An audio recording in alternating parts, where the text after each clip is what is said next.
예, 안녕하세요. 프랑스의 전략연구소가 우리 엘셈 미사일을 찝어서 얘기는 물론 못했죠. 2019년 보고니까. 그러나 거기서 얘기하는 앞으로 꿈의 미사일이 그거 그 기능이 우리가 보면 엘셈 미사일을 얘기하고 있어요. 저기 미사일 방어 시스템, 요격 미사일이. 그리고 이제 이 요격 미사일 말고 공격 미사일에서 앞으로 진짜 무서운 게 뭐냐? 예, 탄도가 낮고, 그러니까 낮게 가는 거, 깔려서 가는 거, 그러면서 멀리 가는 거, 그러면서 가는 과정에서 기동성이 좋아서 지그재그로 간다든지 또 내려갈 때도 지그재그로 움직인다든지 이런 게 이제 굉장히 끔찍한 무기인데 그런 무기를 한국과 미국이 진심으로 개발하는 서방에서는 유일한 나라입니다. 오늘 그 얘기를 잠깐 보시겠습니다. 예. 이제 우리가 흔히 빨리, 더 높이, 더 멀리, 예. 그러니까 더 높게, 더 멀리, 이거 속으면 안 됩니다. 예. 미사일에선 전혀 이거랑 반대입니다. 미사일은 어떻게 가냐? 예. 무서운 놈은 더 낮게, 더 멀리입니다. 예. 높게 뜨면 안 됩니다.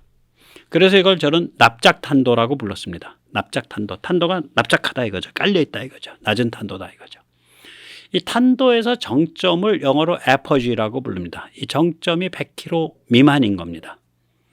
그래서 이 납작탄도라는 게 제가 그냥 이렇게 그 시청자님들 알아듣기 편하시게 붙인 재밌는 별명이고요.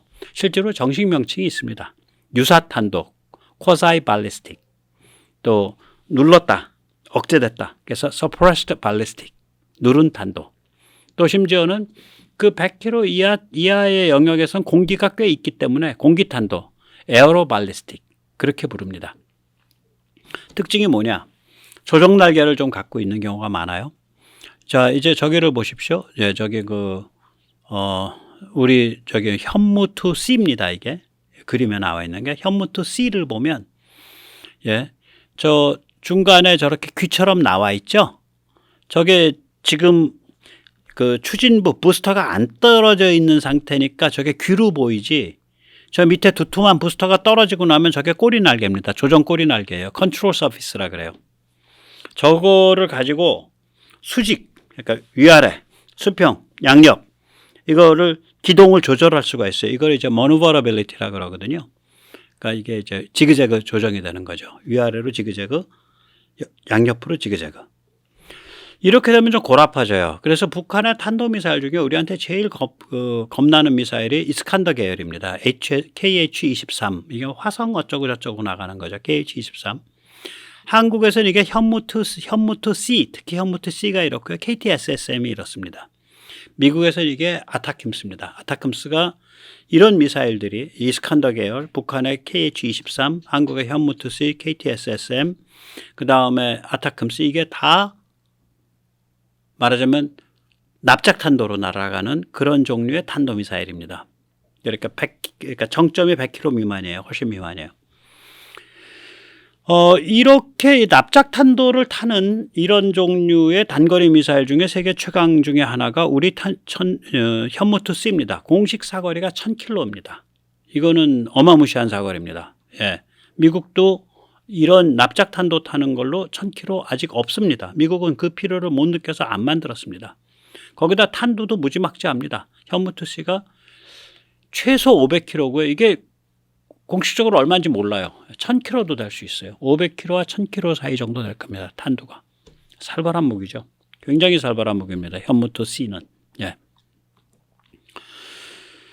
그래서 이제 중국 같은 데서는 이 현무투 C를 사실상의 대함 탄도미사일로 봅니다. 저 뒤에 그 조종 날개가 있기 때문에 앞에 일정한 C커를 달면, 저게 그냥 가서 움직이는 배도 때릴 수 있지 않냐 이렇게 의심하고 있어요. 중국은. 그래서 사실상 이게 ASBM, Anti-Ship Ballistic Missile 아니냐. 이거 이제 제가 이걸 보면서 설명을 드릴 텐데요. 우리가 이런 거를 잘 좀 볼 줄 알아야 돼요. 일단 여기 보면요. 여기 뒤에 꼬리 날개 보이시죠? 이게 아까 탄두부에 달려있던 꼬리 날개입니다. 예, 그 앞에 있었던, 네. 요 꼬리 날개입니다. 이게. 뒤에 그 추진부가 떨어져 나가고 나서 탄두부만 요 꼬리 날개를 갖고 있어요. 탄두부가. 그러니까 이게 조정이 가능하다는 얘기죠. 일단.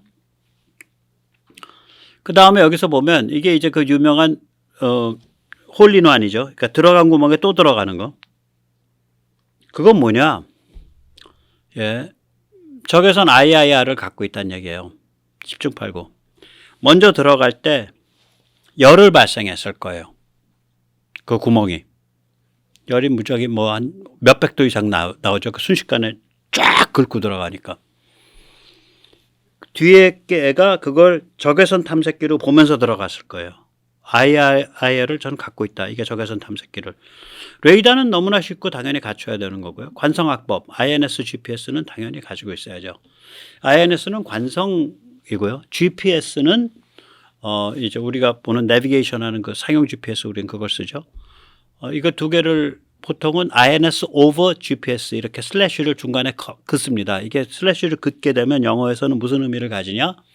GPS 기반으로 GPS로 대충 어디쯤인가 따져놓고 그리고 INS 계산을 그 위에다가 복합시킨다 이런 뜻이 돼요. 네. 뭐 아직은 없지만 여기에 만약에 데이터 링크까지 뒀다. 야, 배가 어느 쪽으로 움직이고 있어. 너 그쪽으로 가서 거기서 뒤져봐. 그것도 가능하다는 소리예요. 어떤 범위 안에서는. 배라는 게 예를 들어서 얘가 이제 평균 음속의 한 4배 정도는 날아갈 겁니다. 음속의 4배. 그러면 음속의 4배면은 초속으로 한 예를 들어서 초속으로 이게 음속의 4배면 초속 얼마야? 예. 그 음속의 4배면은 초속 한 1000km 1000m 되는 거죠. 1km 좀 넘죠. 그럼 500km 바깥에 있는 배를 때린다. 그럼 500초면 되는 거예요. 그럼 10분이 안 되죠. 예, 배가 뭐 시간당 한 60km 움직인다 그러면 10분 동안에 많이 움직여봐야 10km예요. 그러니까 뒤져야 될 범위가 딱 정해져 있는 거예요. 예. 직접 보시면서 또 좀 설명을 드릴게요. 예. 예, 여기서 들어갔고요. 예, 여기 보면 예. 다시 한번 똑같죠? 예. 들어간 구멍 또 들어가잖아요. 예. 그 뭐냐면은 적외선 탐색기가 돌아가지 않았나 저는 그렇게 봅니다. 앞에서 치고 들어간 그 구멍에서 발생하는 열을 쫓아서 들어간 거다. 예. 그러니까 이게 기동성이 있는 거죠. 조정 가능한 거죠. 예. 조정 가능한 겁니다. 네. 네. 보면 들어갔고, 네. 그 다음에 조금 있으면 다시 또 들어갑니다. 네. 예. 다시 들어가잖아요, 여기서. 그러니까 앞에서 들어간 애가 만들어낸 그 구멍의 열을 보면서 들어가지 않았나 저는 그렇게 보는 거죠. 그러니까 저런 탐색기들이 들어가 있고 저런 기동성이 있으면 사실은 저거는 대함탄도미사일 성격이 있는 거죠. 무슨 짓 해놨는지 몰라요. 안 밝히니까 또 밝힐 필요도 없고. 왜냐면 저런 거는 사실 중국을 겨냥하는 거니까 너무 자극하지 않는 거 좋죠. 서로 그냥 NCND 하는 거죠. 예. 단지 우리 건드리지 마라. 여기 사고 나면 크게 나니까 너 우리 건드리면 재미없어. 뭐 이런 정도 메시지. 예. 그 멋있는 메시지죠. 예. 자, 이 낮게 멀리 납작탄도미사일의 무서운 점이 몇 개 있습니다. 레이더 한계 고도라는 걸 우리가 좀 알 필요가 있어요. 예. 제가 이걸 좀 설명을 드리면요. 예. 요 비스듬한 선, 요 짙은 영역과 낮은 영역의 이 비스듬한 선이 지구 공면 효과 때문에 레이더가 퍼져나가는 선이라고 생각하시면 돼요. 그러면 그 아래에 있는 거는 음영지역이 되겠죠. 예, 그 아래는 음영지역이 될 겁니다. 그래서 우리가 따져보면은, 그 레이더 경계면, 레이더의 그 경계, 그 펜스, 레이더 펜스는 이 수평으로 친다고 제가 말씀드렸죠. 이 수평이 바로 이걸로 이렇게 퍼져나가고 있는 거예요. 그럼 이 수평의 각 지점을 한번 보시죠. 1000km 정도 떨어져 있을 때 고도가 80km는 위에 떠야 레이더 경계면 바깥으로 위로 뜬 거예요. 그러니까 80km 이하는 안 보이는 거야, 레이더한테.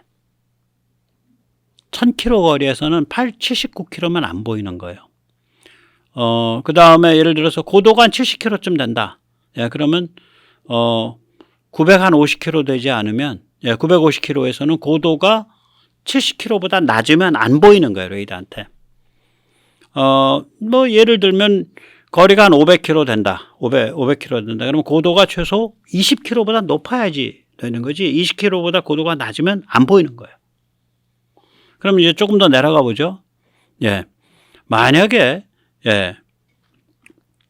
이게 예를 들어서 한 250km 된다, 거리가. 그러면 250km 되면 고도가 한 5km는 돼야 돼요. 그 다음에 예를 들어서 한 200km쯤 된다. 196km. 그럼 고도가 3km, 3,000m는 돼야 돼. 그러니까 3,000m보다 낮으면 5km 바깥의 물체를 레이더가 못 잡아요. 그 다음에 예를 들면 한 100km 된다, 110km 된다. 그러면 그 높이가, 뜬 높이가 1km는 돼야 돼. 그게 뭐 700m가 되면 안 잡혀요. 그러니까 레이더 음영지역이죠. 그래서 이 배 같은 걸 접근할 때 C스키밍으로 아래로 깐다라는 얘기가 뭐냐면, 아래로 깔면 배가 보통 30km 정도는 내다봅니다. 그 다음부터는 이게 음영지역이 있는 거예요. 그러면 30km까지는 쫙 깔려서 접근하면, 바로 이 음영지역 안에서 접근을 하면, 그것도 아주 뭐 100km, 배로부터 100km다 그러면은 음영지역이, 고도가 1000m까지는, 100km면 그렇죠. 100km면 1000m까지는 음영이에요. 그러니까 한 500m 떠서 와도 돼, 그때까지는. 그러다가 점점 낮춰가지고 배로부터 30km 정도 딱 뭐 40km, 50km, 40km 들어오면 바닥에 쫙 낮추죠. 그 다음에 배 레이더에 걸릴 수도 있지만 바닷물 그 난반사를 이용을 해야 되기 때문에 30km 안에 딱 들어오면 그때도 그냥 뭐 수면에서 한 2, 3m 높이로 떠가지고 낮게 쫙 깔고 들어와야죠. 그래서 요새 뭐 보면은 이게 밀리터리 그 해설하는 분들이 해성 멋있습니다. 하늘로 뻥 떠서 팍 칩니다. 팝업. 그거 요새 안 써요. 그거 옛날 하프 모델이에요. 요새는요. 밑에서 깔아서 그냥 때려버려요. 밑에서. 팝업을 안 씁니다. 저는 이 밀리터리 해설하시는 분들이 자꾸 팝업을 쓴다 그래서 팝업이 뭐 대단한 기능인가 생각했더니 나중에 저 찾아보니까 팝업 안 써요. 요새 그건 옛날 하푼. 그 호랑이 담배 피던 시절 하푼이고요. 우리 해성이 그때 만들어져 가지고 우리 해성이 그런 기능 비슷한 걸 쓰는 거예요. 요새는 그렇게 안 쓰고 밑에서 깔고 들어갑니다. 밑에서 깔고 들어가요. 예. 해성 다시 만든다는 거 아니에요, 그래서? 네. 자, 그러면은, 그래서 이게 이제 탄도미사일이 만약에 음영지역을 많이 타고 날아 들어온다 그러면 이게 무서워지는 거 아니에요. 레이더에 안 걸리고 들어오는 거니까. 요격이 힘들어지는 거 아니야. 그래서 낮게 멀리 가는 탄도미사일이 무서운 거예요. 우리가 극초음속, 진짜 극초음속. 그러니까 탄도미사일에서, 높게 뜬 탄도미사일에서 앞에 때려버리는 거 말고, 앞에 활강체 분리되는 거 말고 자기가 이 스크램젯 엔진, 공기흡입 엔진 가진 극초음속, 이걸 에어브리딩 하이퍼소닉이라 그러거든요. 공기흡입 극초음속인데 이거 뭐냐면은 한계고도 이하로 이 레이더 음영지역으로 쫙 낮게 깔고 들어오는 거예요. 그러니까 얘는 예를 들어서 500km 바깥에서 발사를 한다, 비행기에서. 그러면은 상공 17,000m, 뭐 19,000m, 오케이, 레이더 바깥이야. 그렇잖아요. 아까 500km면은 2만 m 이상 떠야 되는데 19,000m에서 놓으면은 음영지역이야. 그래서 그때부터 계속 음영지역만 따서 오는 거지. 거리 가까워져 갈수록 고도 점점 낮춰. 그래가지고 예를 들면 한 250km에서는 한 4,000m 고도를. 예. 그래 놓고 점점 낮춰가지고 마지막엔 바닥에 쫙 깔려서 들어오는 거죠. 그래서 이게 그 공기흡입 급초음속이 그래서 무서운 거예요. 예. 여기에 비해서 중거리 탄도미사일이나 대륙간 탄도미사일의 활강체 앞에서 뚝 떨어져서 오는 거, 걔는 변칙 기동한다는 것 뿐이지 다 보여요. 그러니까 이건 짝퉁 극초음속이죠. 변칙 기동을 해서 요격을 힘들게 하겠다, 뭐 이거지. 다 보여요. 이 에어브리딩, 스크램젯 극초음속은 레이더 음영지역을 타고 들어오겠다는 거예요. 음속의 5배 이상으로. 그래서 무서운 거예요, 이게. 그래서 미국은 저거에 그렇게 많이 노력을 안 했잖아요. 그 탄도미사일, 중거리 탄도미사일이나 대륙간 탄도미사일에서 앞에서 분리돼 갖고 변칙기 통통통통 물수제비 뜨는 거는 별로 많이 노력을 안 한 이유가 그건 레이더로 다 보여요. 레이더로 보인다는 얘기는 요격 가능하다는 얘기예요. 자, 그러면 거꾸로 말해서 야, 고도가 낮게 음영지역 따라서 들어오면서 이게 지그재그로 갈 수 있고 탄도미사일이 위아래로 갈 수 있고 이러면 이거 거의 극초음속랑 비슷한 거 아니야? 맞습니다. 그게 오히려 더 극초음속 같은 거예요. 그러니까 이스칸더보다 더 지능적이고 더 유연하고 더 낮게 깔려서 더 멀리 간다. 그러면 그게 진짜 무서운 거예요. 낮게 멀리 고기동. 그게 무서운 거예요. 이제 그 추세입니다. 예. 예, 그렇습니다. 이게 아까 이제 말씀드린 거죠. 예를 들면은, 한 1000km, 이게 1013km인데 1000km쯤 되면 고도가 80km 이상, 8만 m 이상 돼야 레이더에 보이는 거예요. 그 다음에 예를 들면 800km 정도 거리다. 거리가 그러면은 이거는 고도가 한 5만 m 이상은 돼야 레이더에 보여요. 그 다음에 예를 들어서 이게 한 250km 거리다. 그럼 고도가 5,000m 이상은 돼야 보이는 거예요. 그럼 그 아래 지역은 뭐냐? 그거보다 고도가 낮은 지역들. 그건 레이더 음영 지역이 되는 거죠. 그러면 이 레이더 음영 지역을 타고 들어가는 낮게 깔리는 탄도미사일 혹은 레이더 음영 지역을 타고 들어가는 극초음속 이게 제일 무서운 놈이라는 거지. 그게 제일 무섭다는 거지. 예. 자, 여기서 잠시 세뇌 탈출 자유구독료 부탁 말씀 올리겠습니다. 아시다시피 세뇌 탈출은 광고가 잘 붙지 않습니다. 예, 붙더라도 천천히 붙는 경향이 있습니다. 예, 도와주시면 보다 좋은 컨텐츠로 찾아뵙는 데 커다란 도움이 되겠습니다. 감사합니다. 예. 야, 너 납작 탄도미사일 뭐 너 그런 용어를 왜 써? 예. 아까도 말씀드렸지만 그게 제가 만든, 물론 납작탄도라는 건 제가 만든 거고 재밌게 하려고. 예, 실제로 아까 말씀드렸듯이 공기탄도, 에어로 발리스틱 혹은 뭐 유사탄도, 콰사이 발리스틱 혹은 누른 탄도, 억제한 탄도, 서프레스드 발리스틱 이런 용어들은 있습니다. 이 작년에 IISS 국제전략연구 보고서에서 나온 국제전략연구소의 보고서, 미사일 기술에 관한 보고서가 있는데 여기에 보면 이게 무서운 게 무늬만 탄도미사일들, 즉 고도 100km 이하의 공기층 안에서 날아가는 그런 탄도미사일들, 그러면서 기동성이 좋고 지그재그로 위아래 지그재그, 양옆 지그재그 갈 수 있는 탄도미사일, 그런 게 무섭다라는 얘기가 여기서도 나와요. 네, 제가 그거를 좀 번역한 요 부분, 요 영어를 번역한 거를 잠깐 읽어드리겠습니다. 네. 극초음속 비행체는 비행 궤적의 대부분이 공기가 존재하는 대기권, 즉 내부 대기권, 인도 애트모스피어 100km 이하 안에 존재한다. 러시아의 이스칸데르 M, RS-55 스톤 혹은 미국의 아타크므스, 이런 단거리 탄도미사일 역시 탄도 전체가 내부 대기권 안에서 이루어진다는 점에서 극초음속 비행체와 유사하다. 이런 종류의 에어탄도, 이런 종류의 에어탄도 미사일 역시, 여기서 이제 에어탄도라는 얘기가 나오잖아요. 아에로발리스틱. 이런 종류의 에어탄도 미사일 역시 극초음속 미사일과 마찬가지로 썼네. 죄송합니다. 상하, 좌우 기동할 수 있다. 물론 진짜 극초음속 비행체, 즉 진짜 공기 흡입 스크램젯 극초음속처럼 높은 수준으로 기동하진 못하지만 상당한 수준까지는 기동할 수 있다. 좀 더 사거리가 긴 러시아의 킨잘 역시 비행과정 전체가 내부 대기권, 인도 애트모스피어 안에서 이루어진다라고 추정된다. 이게 굉장히 정확한 얘기예요, 지금. 네, 굉장히 정확한 얘기입니다, 이게. 여기서 이제 내부 대기권 이런 용어가 나와서 조금 이제 좀 골아픈 얘기를 좀 한 1분 할 텐데, 예, 네, 그럼 상식으로 좀 알아두시면 좋아요. 우리가 흔히 대기권, 그거 뭐 한 몇십 킬로 위에서 끝나지 않아? 사실은 안 그렇습니다. 엄밀하게 말하면 10,000km 정도까지가 대기권입니다. 애트모스피어가. 그래서 5개 층으로 구성되어 있습니다. 대기권이.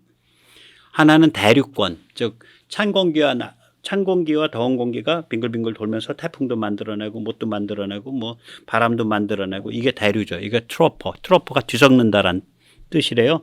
라틴어로. 그 다음에 성층권, 스트라토. 거기서 층위를 이루고, 네.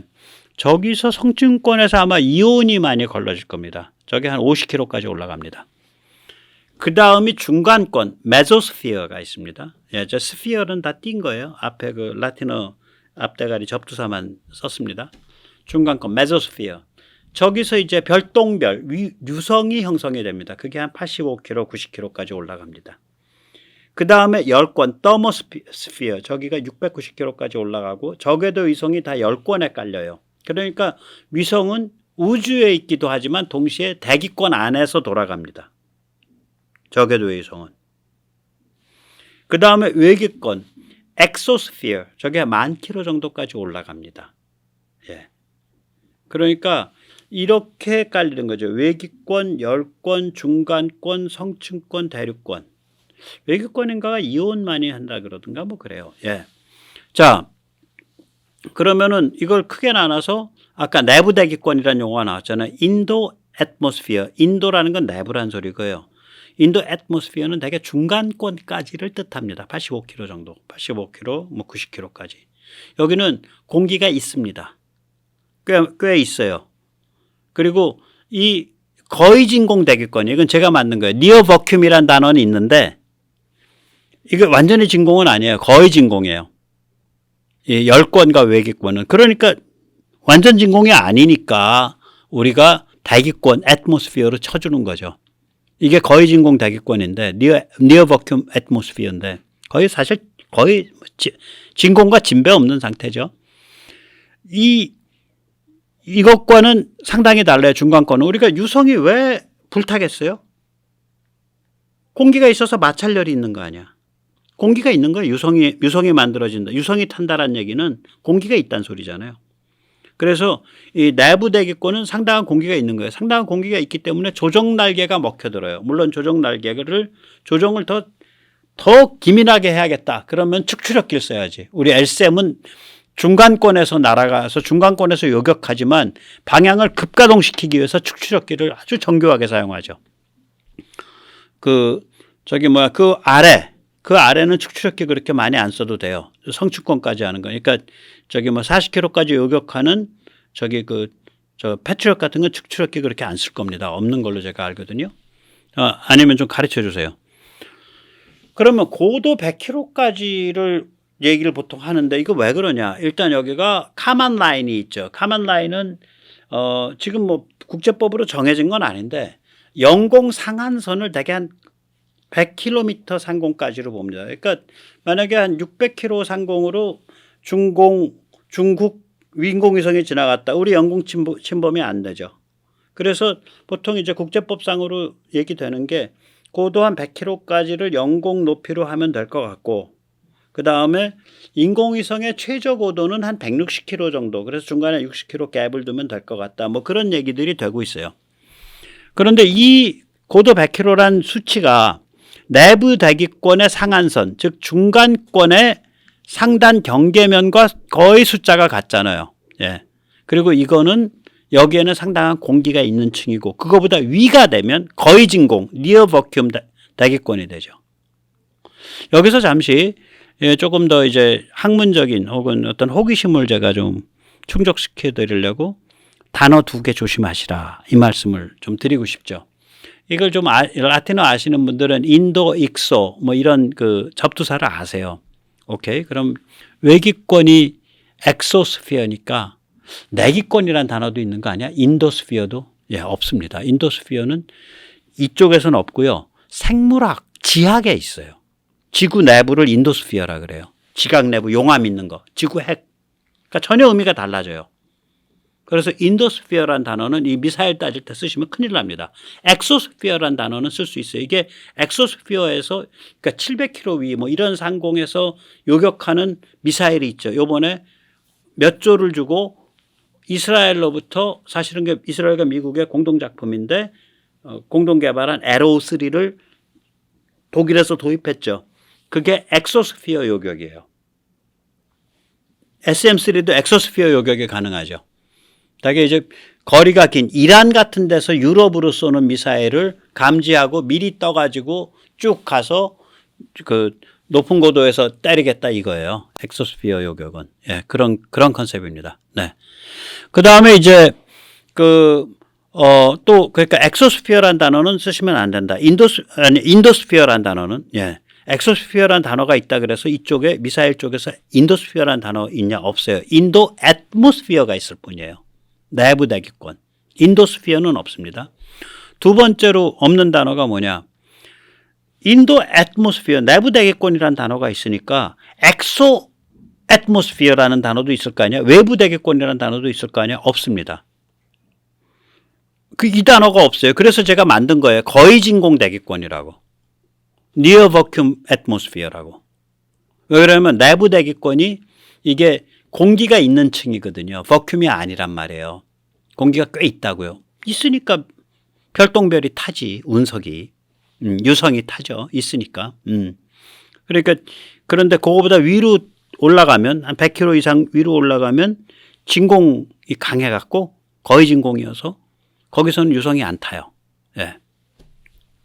그렇습니다. 이제 그러니까 반대말이 없어요. 이게 라틴어 오히려 라틴어를 아시는 분들이 함정에 빠질 수 있어요. 엑소 인도를 아시는 분이 엑소스피어란 단어가 미사일 쪽에서 쓰니까 인도스피어도 있을 거 아니야.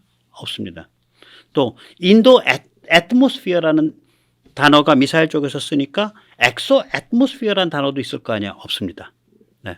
그냥 요 정도에서 단어를 정리하시면 편하실 것 같습니다. 저도 많이 헤맸습니다. 전 좀 안다고 생각을 해서 야 엑소스피어 있으면 인도스피어 있을 거 아니야 이랬다가 아무리 찾아봐도 없어요. 요 다이어그램은 좀 기억을 하시면 우리 대기권이 5개 층으로 트로포스피어, 스트라토스피어, 메조스피어, 더모스피어, 엑소스피어.